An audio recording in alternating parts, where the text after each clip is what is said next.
हाँ जी दोस्तों, कैसे हैं आप सभी लोग? मैं उम्मीद करती हूँ आप सभी लोग अच्छे होंगे, स्वस्थ होंगे और अपनी पढ़ाई भी अच्छे से मन लगाकर शिद्दत और ईमानदारी के साथ कर रहे हो। मैं निकिता चौधरी स्वागत करती हूँ आप सभी का हमारे एग्जाम जर्नी परिवार में। इस क्लास में हम लोग क्या कवर करते हैं? इस क्लास में हम लोग रोज सुबह 7 बजे करंट अफेयर्स के 10 इंपॉर्टेंट क्वेश्चंस को मात्र 10 मिनट में कवर करते हैं। तो इसी के साथ आज की क्लास भी हम शुरू करते हैं। पहला क्वेश्चन आपसे पूछ रहा है क्या कि when is world heart day celebrated, यानी कि विश्व हृदय दिवस कब मनाया जाता है? तो ये जो दिन है ये सेलिब्रेट किया जाता है कब? 29 सितंबर को। जो हृदय से संबंधित डिजीज है उनके बारे में जागरूकता फैलाने के लिए ये दिन मनाया जाता है। 2025 में इसकी थीम क्या है? डोंट मिस अ बीट, ये इसकी थीम है।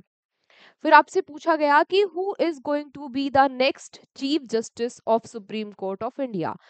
क्या पूछा गया कि भारत के सर्वोच्च न्यायालय का अगला मुख्य न्यायाधीश कौन होगा?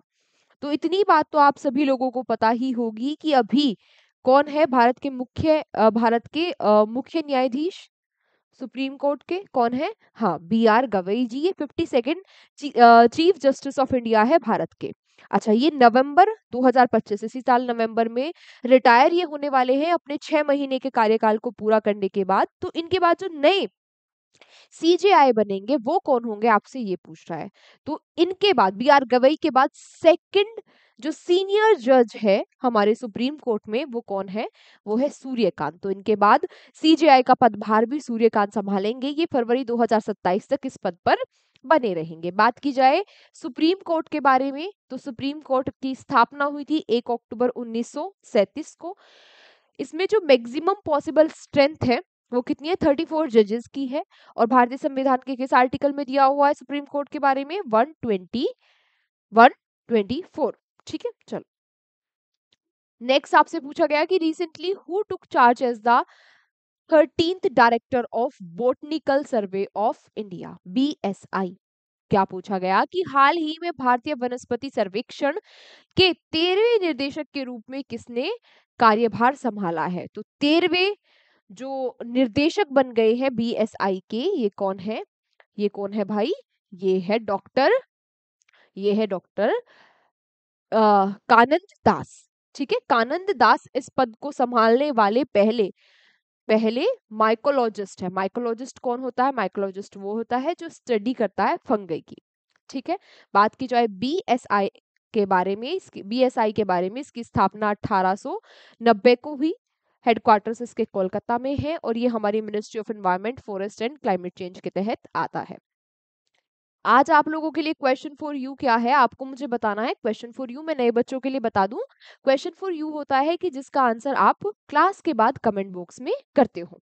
ठीक है, क्वेश्चन फॉर यू अगर मैं आपको दूं आज तो क्या होगा कि हमारी जो मिनिस्ट्री ऑफ एनवायरनमेंट है इसके मिनिस्टर कौन है, इसके मंत्री कौन है। नेक्स्ट आपसे क्या पूछा जा रहा है?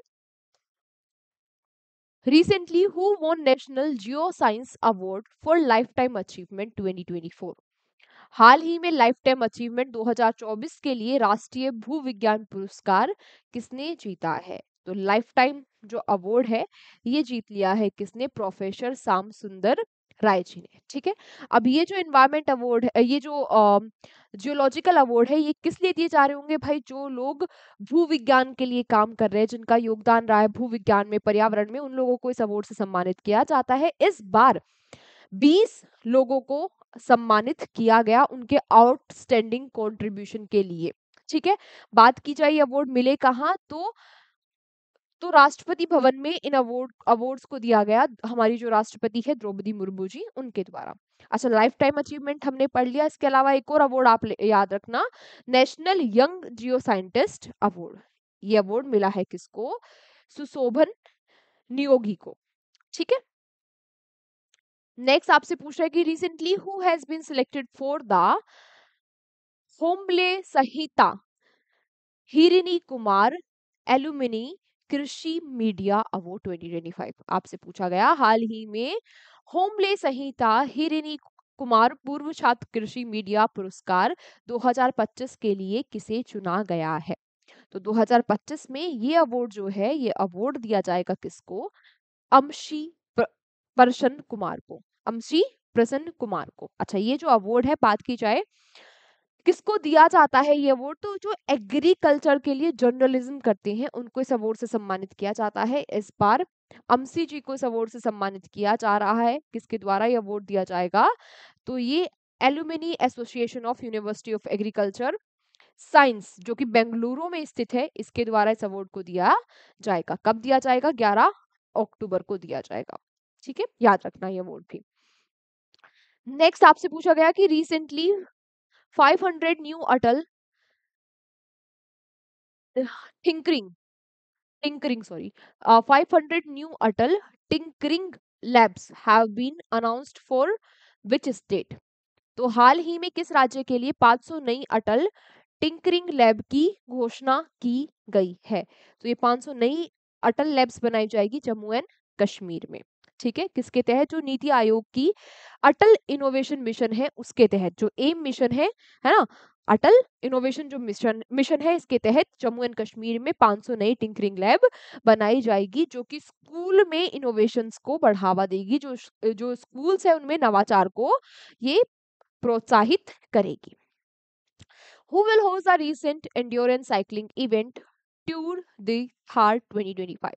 हाल ही में कौन एंड्योरेंस साइकिलिंग इवेंट ट्यूर दे थार की मेजबानी करेगा। ट्यूर दे थार, थार कहाँ है, राजस्थान इसकी मेजबानी करेगा। राजस्थान में क्या होगा, ये एक साइकिलिंग इवेंट होगा। ठीक है, कहाँ पर होगा, अमृतसर जामनगर एक्सप्रेसवे पे ये साइकिलिंग इवेंट होगा।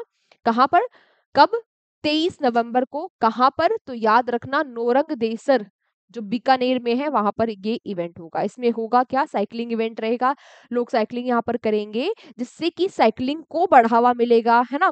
साइकिलिंग की जो इम्पोर्टेंस है कि भाई हमारे पर्यावरण के लिए भी अ, अच्छी होती है, हमारी हेल्थ के लिए भी अच्छी है ना। इस बात की जागरूकता फैलाने के लिए ये इवेंट हो रहा है राजस्थान में। Next, who has recently become the first Indian judo player to top the junior world ranking. हाल ही में जूनियर विश्व रैंकिंग में शीर्ष पर पहुंचने वाली पहली भारतीय जूडो खिलाड़ी कौन बनी है। सुपर डुपर इंपॉर्टेंट क्वेश्चन, क्योंकि ये पहली खिलाड़ी बनी है, महिला है ना। ठीक है, भारत की पहली महिला खिलाड़ी बनी है। नाम क्या है इनका, नाम है इनका हिमांशी टोकस। ठीक है, 20 साल की ये मात्र है, 63 केजी कैटेगरी में वर्ल्ड की नंबर 1 जूनियर विमेन प्लेयर है। ठीक है, सीधा सीधा आपसे क्वेश्चन क्या भी पूछ लेगा कि हिमांशी जो टोकस है ये किससे संबंधित है। अगला question, which country will recently launch the world's first nuclear power system by 2030 which will use recycled fuel. हाल ही में कौन सा देश 2030 तक विश्व की पहली परमाणु ऊर्जा प्रणाली शुरू करेगा जो पुनः चक्रित ईंधन का प्रयोग करेगी। तो ऐसा करने जा रहा है रशिया। रशिया ने अभी वर्ल्ड एटॉमिक वीक जो फोरम हो रही थी मॉस्को में, वहां पर रशिया के जो राष्ट्रपति है व्लादिमीर पुतिन, उन्होंने इसकी अनाउंसमेंट की है कि भाई ये रिसाइकल्ड फ्यूल का यूज करके जो एटॉमिक पावर है उसको जनरेट करेंगे, है ना। इससे फायदा क्या होगा, इससे फायदा ये होगा कि जो नए यूरेनियम की डिमांड बढ़ रही है वो बहुत ही कम हो जाएगी। इसके लिए उन्होंने पूरे विश्व भर से साइंटिस्ट जो है कि भाई आओ आप भी इस रिसर्च में पार्टिसिपेट करो, उनको इनवाइट भी किया है। कहाँ पर चल रही है ये रिसर्च, कहाँ पर इनवाइट किया है, उलियानो उलियानो वस्तक वसक उलियानो वसक में। ठीक है, बात की जाए रशिया की, कैपिटल है मॉस्को। मिखिल मिशुस्तिन यहाँ के प्रधानमंत्री है और व्लादिमीर पुतिन सब जानते ही है कि यहाँ के राष्ट्रपति है। आज का हमारा लास्ट क्वेश्चन आपसे पूछ रहा है कि recently who has announce the launch of 15 kilometre dedicated corridor for driverless vehicle and marine transport bye 2026। हाल ही में किसने 2026 तक चालक रहित वाहनों और समुद्री परिवहन के लिए 15 किलोमीटर समर्पित कॉरिडोर शुरू करने की घोषणा की है। तो ऐसा करने जा रहा है कौन, कहां पर बन रहा है, दुबई में। ऐसा कौन करने जा रहा है, यूएई। ये 15 किलोमीटर का जो कॉरिडोर होगा यहाँ पर ड्राइवरलेस कार वगैरह सब कुछ ड्राइवरलेस कार वगैरह चलेगी। इसके अलावा यहाँ पर वोटर जो मेट्रो होगी वो भी ड्राइवरलेस रहेगी। 15 किलोमीटर का कॉरिडोर बन रहा है कहाँ पर, कहाँ पर, दुबई में। आज की क्लास हमारी यहीं तक थी, अब आप लोगों से मुलाकात होगी अगली क्लास में। तब तक आप लोग यूँ ही हँसते रहिए, मुस्कुराते रहिए, देखते रहिए एग्ज़ाम जर्नी।